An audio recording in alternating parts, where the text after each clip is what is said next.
잠깐만. 리얼 특수! 아, 좋아요. 두 분 합이 잘 맞네요. 자, 오늘도 특수교육과 기출문제를 가져와 봤어요. 근데 공교롭게도 오늘 문제도 초등 특수 문제네요.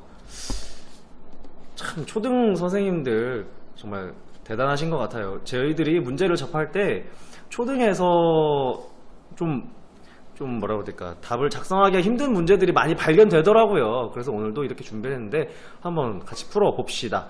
네, 문제는 2017년도 초등특수 B형 6번 문제 중에서도 저희가 오늘 다룰 거는 중심축 반응 훈련에 관계된 소문항 2번 문제입니다.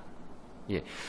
이 문제에 들어가기 앞서 가장 최근 합격생이신 최쌤, 예, 이 문제 맞닥뜨렸을 때 어떤 느낌이 들었나요? 기존 기출된 문제와 달리 기존에는 그 복합단서 동기 그 안에 그 주요 요소만 단순하게 물어봤었는데 주요 요소만 외웠었는데 이게 복합단서에 반응하기를 지도한다고 해서 좀 처음에 많이 당황을 했어요. 좀 당황스러웠던 문제이긴 합니다. 이런 문제 사실 어려워요. 예, 2점짜리 문제이긴 하지만 이 문제를 풀려면 사실 복합단서가 뭔지에 대해서도 제대로 알고 있어야 되고 복합단서에 반응하게 하려면 교사로서 어떻게 지도해야 될지도 미리 좀 상상을 했었어야 돼요. 공부를 할 당시에. 예. 그래서 이 문제는 어렵게 느껴졌을 텐데 그래도 한번 같이 풀어가 봅시다. 예, 오늘도 문제 읽어주는 남자 심쌤 한번 읽어주시겠어요? 네, 이거는 수학교육과정 내용을 물어보면서 이제 PRT 문제를 물어봤는데, 가에 보시면은 준비물에 보시면은 빨간색 테이프와 파란색 테이프, 그리고 빨간색 사인펜과 파란색 사인펜, 이렇게 준비물이 나와 있고요. 나에 보시면은 이제 가로 부분에 책상 위에 놓여 있는 빨간색 테이프, 파란색 테이프, 이렇게 준비물이 또 한번 나타납니다. 중심축 반응 훈련에서 복합단서 반응하기를 지도하고자 할 때 나의 활동 2에서 교사 지시문 디귿, 테이프 주세요라는 말이 뭐가 잘못되는지 그 적절하지 않은 이유를 쓰고, 두 번째로 이제 그걸 고쳐서 이제 적절한 지시문을 예를 한 가지를 쓰는 문제였습니다. 예, 문제 잘 읽어주셨고요. 활동 2에서 교사의 지시문 디귿이 적절하지 않은 이유, 테이프 주세요. 너무 단정적인 말이기도 한데 우리는 이제 개념에 근거해서 이유를 명확히 써야 되겠죠. 예, 테이프 주세요. 뭐 어떤 점이 틀렸을까요? 뭔가 학생들의 반응을, 이 학생의 반응을 좀 유도하려는 좀 이렇게 노력이 좀 부족하지 않았나. 좀 너무 단순하게 학생한테 그냥 테이프 달라고 하고 예. 학생은 그냥 테이프를 선생님한테 주는 것밖에 하지 못해서 조금. 또 이런 생각도 들어요. 테이프 주세요라고 하면 이제 어떤 테이프를 줄지 모를 수 있거든요. 테이프가 뭐 두 가지 있잖아요. 파란색 테이프 있고 빨간색 테이프 있고. 예. 사실 질문 자체가 좀 너무 단순하다는 거죠. 근데 이제 개념으로 우리는 풀어서 써야 되니까 자료를 준비해 봤는데 복합 단서에 대한 예시를 한번 읽어볼게요. 미술 시간에 종이, 크레용, 연필 등을 다양하게 준비하고 아동이 좋아하는 것을 요구하게 한다. 예. 그 다음에 이야기 시간에 아동이 복합 단서를 사용해서 답할 수 있는 질문을 한다. 복합 단서를 사용해서 답할 수 있는 질문을 한다. 예. 그 다음에 수학 과제나 한글 쓰기 연습을 위해 다양한 쓰기 도구들. 여기 좀 비슷하네요. 파란 연필, 검정 연필, 노란 연필 등을 준비한다. 그리고 아동이 좋아하는 도구를 요구하게 한다. 아동이 좋아하는 도구를 요구하게 한다. 라는 예시를 보면은 적절하지 않은 이유, 주세요 라고 단정적인 메시지를 던져야 되는 게 아니라 아동이 좋아하는 도구를 선택할 수 있는 질문이 들어갔어야 되는 게 아닌가, 네, 라는 생각이 들거든요. 예. 한번 볼까요? 다시 문제로. 테이프 주세요. 적절하지 않은 이유. 최쌤이라면 여기 답을 어떻게 적으실 것 같아요? 학생에게 선호하는 물건을 이렇게 요구할 수 있는 기회를 예. 주지 않은 것이라고 이렇게 적으면 좋을 것 같습니다. 선호하는 물건을 요구할 기회를 안 줬다는 거죠? 예예예. 예, 알겠습니다. 예, 이렇게 해서 1번, 소문항 1번은 해결을 했고요. 이제 소문항 2, 적절한 지시문의 예 한 가지를 쓰시오. 테이프 주세요라는 말 대신 적절한 지시문을 바꿔서 써야 되는데 예. 이게 또 논란이 될 수 있죠. 강론서, 그러니까 전공서에 근거해서만 간단하게 쓴다면은 접근할 수 있는 방법이 있고, 또 이걸 또 깊게 공부한 친구들은 이제 예. 논문 같은 자료를 이용해서 복합 단서가 뭔지, 그다음에 복합 단서에 반응할 수 있는 교수 방법이 뭔지에 대해서 미리 좀 알아봤던 수험생이라면은 또 다른 관점에서 서술이 가능하거든요.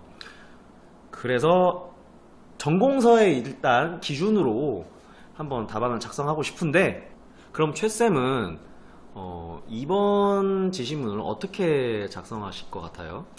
작년 제가 수험생 생활 때 이 문제 처음으로 봤을 때 우리 친구들과 머리를 맞대고 이렇게 답안지를 작성하려고 노력을 했는데, 그때 나왔던 답안이 무엇으로, 즉 어떤 것으로 컵의 표시선을 나타낼 수 있을까요? 라고 답안을 적었던 기억이 있습니다.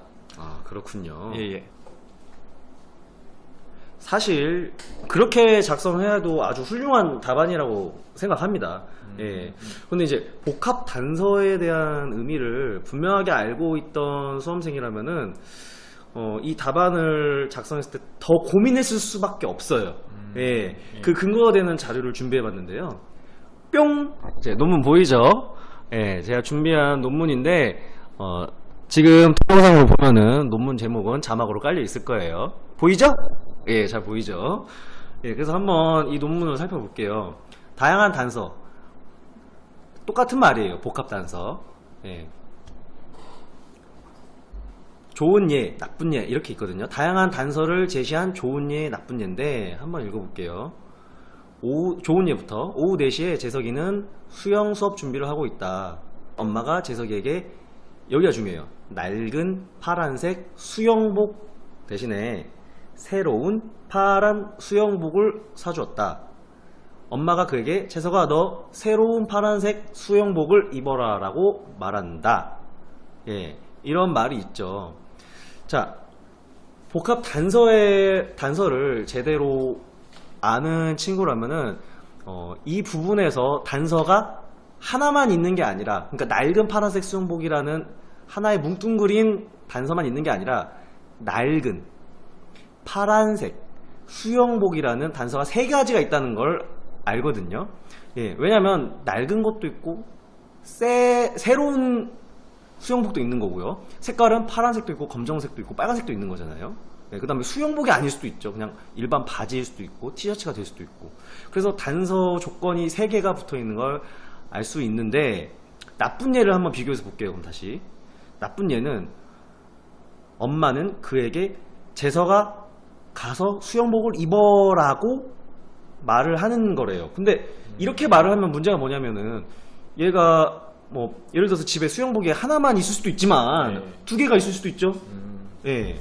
그다음에 낡은 수영복이 있고 새 수영복이 있는데 그 수영복 중에서 어떤 것을 선택해야 될지 구체적인 조건이, 단서가 들어가지 않았다는 거죠. 나쁜 예와 좋은 예에서. 그래서 또 하나의 논문을 한번 볼게요. 예, 이 논문 제목도 지금 자막으로 들어가고 있죠. 예. 보면은 자폐아동들은 여러 다양한 단서들 가운데 단 하나만에 대해 학습한다는 사실을 보여줬다. 이것은 각각의 단일 단서에 관해서 학습한 정상 아동들과는 대조적이다. 예.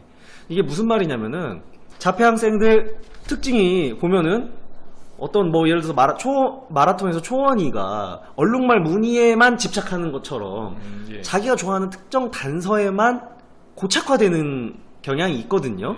예. 그래서 그런 경향을 중심축 반응으로 조정하기 위해서 다양한 단서에 노출되게 해주고 그 단서에 반응할 수 있도록 하는 게 중심축 반응의 원리거든요. 예. 그렇다면은 복합 단서를 이렇게 개념을 제대로 알고 있다면은 이 문제 다시 돌아왔을 때 답안을 작성할 때 더 고민할 수밖에 없어요. 예. 어떤 것을 선택하게 한다. 예, 뭐 좋아하는 것을 선택하게 한다. 이렇게만 작성할 수 있는 게 아니라 구체적이지 못하나요? 그쵸, 조금 더 구체적인 발문이 들어가야 된다는 거죠. 여기 보시면 조건이 두 개예요. 파란색과 빨간색, 색깔 하나. 그다음에 두 번째는 테이프와 사인펜. 조건 둘이에요. 네. 그러면 저는 이 조건 두 가지를 녹여서 이렇게 답안을 작성할 것 같아요. 어떤 색깔의 도구로 컵에 표시해 볼래요? 라는 발문으로 답안을 작성할 것 같습니다. 네. 뭔가 단서에 대한 더 힌트를 더 줬네요. 어떤 도구의 그리고 색깔을 그렇죠. 선택할지. 그렇죠. 지금 단서가 두 개니까 네. 파란색과 빨간색이라는 색깔 하나, 그다음에 테이프와 사인펜이라는 도구 하나를 답안에 녹여서 쓴 거죠. 그래서 단편적으로 그냥 고치기보다는 지문에 나온 거를 그렇죠. 충분히 그렇죠. 준비물과 준비물에서 나타나는 단서 두 가지와 개념의 의미, 복합 단서 지도에 대한 의미를 알고 있다면 답안을 그렇게 작성했을 것 같은데, 이거는 이제 사실 좀 깊게 들어간 거라서 예. 꼭 이렇게까지 공부해야 되나 싶을 수도 있겠지만, 제가 이걸 왜 말씀드렸냐, 기출 문제는 항상 심화 발전되거든요. 네, 맞습니다. 예. 그 전보다 더 낮은 수준으로 출제되지는 않아요, 보통. 예, 그렇기 때문에 이번 기회에 복합 단서가 무엇인지에 대해서도 다시 한번 깊게 생각해보고 준비를 해보라는 차원에서 제가 한번 답안 작성에 대한 두 번째 예시를 제시해봤습니다. 맞습니다. 네. 예. 자, 여기서 또 끝내면 좀 아쉽잖아요. 아, 뭔가 준비한 게 있나봐요. 아, 예. 이전에 기출을 보면은 예. 이렇게 구체적으로 이 복합 단서를 이렇게 설명하는 지심은 없었거든요. 예. 자, 한번 지난 기출 문제를 한번 살펴볼까요? 예. 뿅. 자, 지난 기출을 보면은 일단 복합 단서와 관련된 문제를 살펴보면요. 여기 새를 위해 하나의 단서와 자극에 반응할 수 있도록 환경을 구조화한다. 여기서 틀린 거는 하나의 단서와 자극이죠. 그렇죠. 예, 여기서 다양한 단서와 자극에 반응할 수 있도록 환경을 구조화한다. 딱 이 정도만 되게 간단하게 기출이 되었었는데, 자, 이번 기출을 봤을 때 복합 단서가 구체적으로 이렇게 드러나줬잖아요. 그렇죠. 아, 그러면은 좀 복합 단서에 대해서 좀 더 이렇게 깊게 공부를 해도 괜찮다는 생각이 듭니다. 아까 전에 선생님이 말씀하셨던 것처럼 예. 심화, 확장 그 정도는 해도 되지 않을까라는 생각을 해봅니다. 자, 지금까지 2017년도 초등특수 B형 6번의 2번 문제를 다뤄봤습니다. 예. 컨텐츠를 종료하면서 마지막으로 심쌤, 수험생들에게 힘이 되는 한마디 해줄 수 있을까요? 네. 네. 오늘이 8월 20일인데 이제 8월도 다 찼어요. 7월, 8월 너무 더운데 공부하느라 애쓰셨고 이제 앞으로 9월, 10월, 11월을 잘 준비해서 시험도 좀 땡겨졌잖아요. 예. 9월, 10월, 11월도 계획을 잘 짜서 예. 알차게 보내셨으면 좋겠습니다. 예. 심쌤의 조언을 마지막으로 이번 컨텐츠 마무리하도록 하겠습니다. 다음 시간에 만나요. 안녕.